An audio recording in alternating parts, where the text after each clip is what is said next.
Assalamualaikum warahmatullahi wabarakatuh. Nama saya Susmita Dewi dari kelas 11 UTKP 2. Di sini saya akan bahas tentang memilih dan menggunakan perlengkapan kantor. A. Mengenal perlengkapan kantor. 1. Pengertian.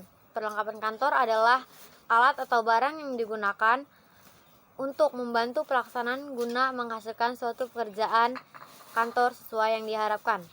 Secara umum, perlengkapan kantor bermanfaat untuk A. Menunjang kegiatan pekerjaan kantor. B. Mempermudah pelaksanaan pekerjaan. C. Mempercepat penyelesaian pekerjaan. D. Memperoleh hasil kerja yang baik. E. Sebagai aset dan perlengkapan kantor. 2. Jenis perlengkapan kantor adalah barang habis pakai, yaitu barang yang hanya dipakai hanya satu kali atau beberapa kali saja. Artinya benda ini tidak memiliki umur yang lama atau tidak tahan lama. B. 2. Barang tidak habis pakai. Barang yang dapat digunakan berulang kali dan memiliki usia penggunaan yang lama atau tahan lama. B. Jenis perlengkapan kantor berdasarkan bentuk. 1. Perlengkapan kantor berbentuk lembaran adalah perlengkapan atau peralatan kantor yang berbentuk lembaran atau helaian. Contoh: HVS, kertas bergaris, kartu karbon. 2. Perlengkapan atau peralatan kantor berbentuk non-lembaran adalah perlengkapan yang berbentuk selain lembaran atau helaian. Contoh: gunting, ordner, memotong kertas, stempel, atau alat tulis. 3. Perlengkapan atau peralatan kantor berbentuk buku. A. Buku catatan atau bloknot. B. Buku pedoman organisasi. C. Buku alamat. D. Buku telepon. E. Buku tamu. F. Buku tahunan. G. Kamus. H. Buku agenda surat. I. Peta. J. Buku catatan keuangan. K. Sarana publikasi pemasaran. B. Menggunakan perlengkapan atau peralatan kantor. 1. Penggunaan perlengkapan habis pakai, yaitu kertas, merupakan suatu perlengkapan yang digunakan sebagai media untuk menulis ataupun menggambar. B. Pensil dapat digunakan sebagai sarana menulis maupun menggambar. Pensil yang sering digunakan adalah HB dan 2B. C. Penghapus terbuat dari karet yang digunakan untuk menghapus tulisan yang ditulis dengan pensil. D. Pulpen.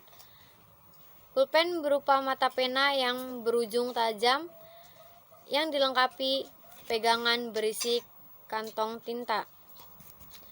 E. Tip X merupakan bahan kimia berbentuk cairan berwarna putih yang lazim digunakan untuk menghapus tulisan. F. Spidol digunakan untuk tulis, menulis, dan menggambar. Goresan dengan spidol lebih tebal dibandingkan dengan pulpen. G. Tinta digunakan dalam printer untuk mencetak tulisan atau gambar. H. Perekat digunakan untuk merekatkan kertas. I. Penjepit kertas atau paperclip merupakan alat yang terbuat dari logam dan digunakan untuk menyatukan lembaran kertas untuk jangka waktu sementara. J. Kawat penjepit berupa kawat yang digunakan untuk dijepretkan pada bandelan kertas. K. Amplop digunakan sebagai pembungkus naskah-naskah atau catatan-catatan yang biasanya dalam proses atau sementara. L. Formulir dan belangko lembaran kertas dengan ukuran tertentu dan berupa cetakan maupun stensilan yang berisi uraian, garis, atau ruang untuk menghimpun serta menyampaikan keterangan-keterangan yang diperlukan. M. Stopmal digunakan untuk menyimpan kertas ataupun dokumen agar tidak terlipat atau tertekuk. N. Kertas karbon merupakan kertas yang dilapisan tinta kering yang diikat dengan lilin di salah satu sisi. 2. Penggunaan perlengkapan tidak habis pakai, yaitu gunting. Gunting merupakan alat yang digunakan untuk memotong bahan tipis seperti kertas, plastik tipis, tali, kain, atau lainnya. B. Penggaris berfungsi sebagai pengukur sekaligus alat bantu gambar. C. Stempel digunakan sebagai alat pengesahan pada berbagai transaksi dan korespondensi. D. Alat penyimpanan khusus digunakan untuk menyimpan arsip dalam bentuk-bentuk yang khusus seperti flash disk, CD, kaset, dan sebagainya. E. Cashbox, kotak yang dipergunakan untuk menyimpan uang. Kotak ini disertakan kunci ataupun kode. F.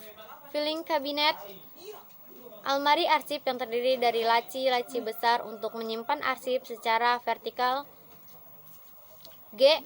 Alat sortir digunakan untuk memisahkan surat atau warkat yang diterima, diproses, dikirimkan, dan disimpan ke dalam folder masing-masing. H.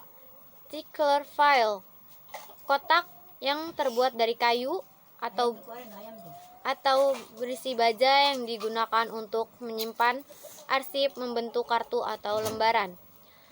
I. Kardex digunakan untuk menyimpan kartu indeks dengan menggunakan laci-laci yang dapat ditarik keluar memanjang. C. Memilih perlengkapan atau peralatan kantor. 1. Tujuan penggunaan peralatan yaitu saat memilih peralatan kantor tentu harus memperhatikan tujuan penggunaan peralatan dan perlengkapan tersebut. Terkadang perusahaan membeli semua perlengkapan, namun tidak semua dipakai saat bekerja. 2. Menentukan peralatan yang sesuai. Menentukan peralatan ini termasuk pula menetapkan merek peralatan yang sesuai. Biasanya merek dengan reputasi yang baik memiliki kualitas yang baik pula. 3. Tingkat kegunaan peralatan. Tingkat kegunaan peralatan perlu dipertimbangkan sebesar apa peralatan tersebut dapat memenuhi kebutuhan secara maksimal. 4. Spesifikasi peralatan. Spesifikasi fisik dan teknis peralatan perlu dipertimbangkan terlebih dahulu sebelum membelinya. Spesifikasi ini menyangkut penempatan peralatan di ruangan, daya listrik yang dibutuhkan, instalisasinya, serta struktur yang dibutuhkan. 5. Biaya peralatan. Biaya peralatan bukan hanya sekedar harga beli, melainkan bagaimana peralatan memberi dampak signifikan terhadap pengembalian investasi perusahaan. 6. Proses operasional peralatan. Berbagai informasi mengenai cara penggunaan dan proses operasional harus didapatkan saat membeli peralatan tersebut. Apabila peralatan butuh perakitan atau pengoperasian secara khusus, maka pastikan peralatan mempunyai buku petunjuk. 7. Fitur keamanan.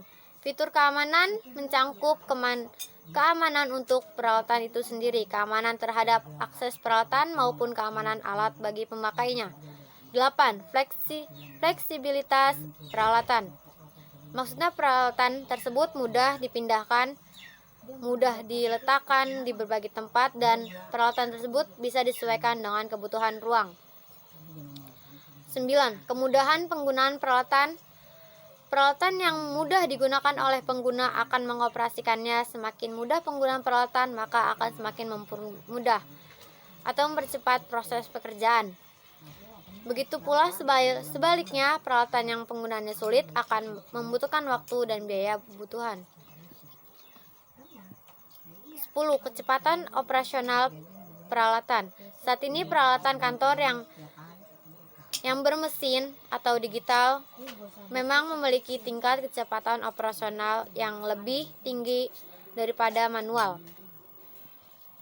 11. Masukan dari operator peralatan. Pengadaan peralatan kantor ditujukan bagi operator yang akan menggunakannya.